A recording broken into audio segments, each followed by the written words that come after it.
if you were giving some advice to others in difficult situation of being a carer, I actually think Yeah, being a carer is more challenging sometimes than having the illness in a way because you have less control, in a way. There's yeah, nothing you can yeah. do apart from try and be as supportive as you can. But, what advice would you pass on to others in sort of similar circumstances, do you think? So the first one is don't be afraid to advocate.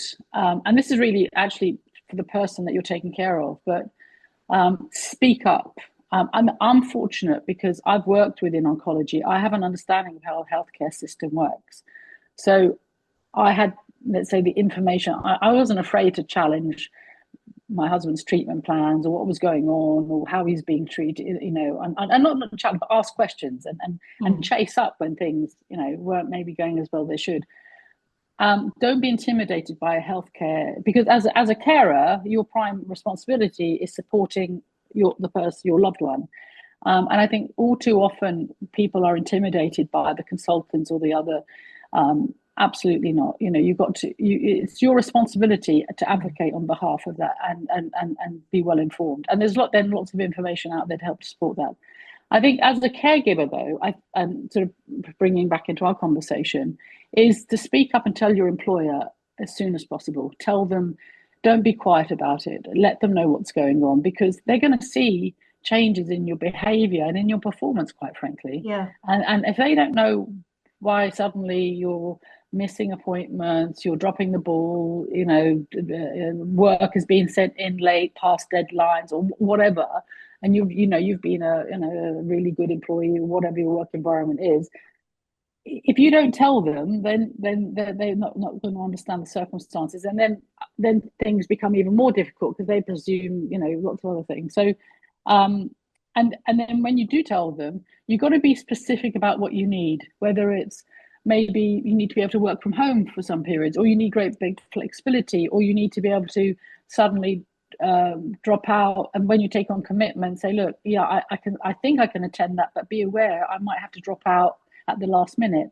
Mm. Or having getting a deputy, someone who as a buddy or a colleague who can, pick up and that you share work together. So I think I know sometimes it's difficult in the workplace, but if you speak up early, it helps to prevent issues rather than having to deal with them later.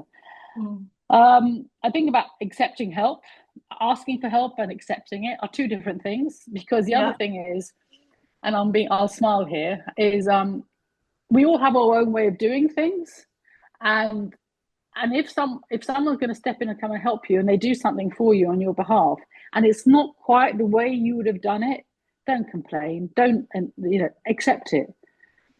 It's the 80-20 rule. It might not be exactly how you would have done it, but it's good enough.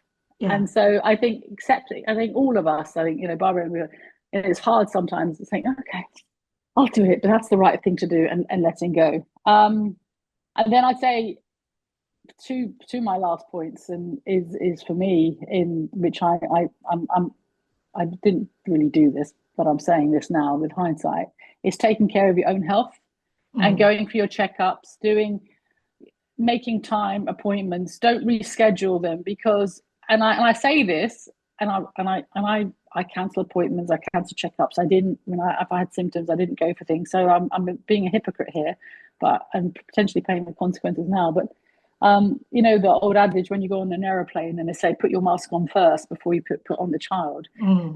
That is so true. And yeah, and then I would say it's okay not to be okay. You're not infallible. You're not Superwoman or Superman or whatever. So there would be my sort of key thoughts that I would say to other carers and the learnings I've had from this experience. Mm. That's brilliant.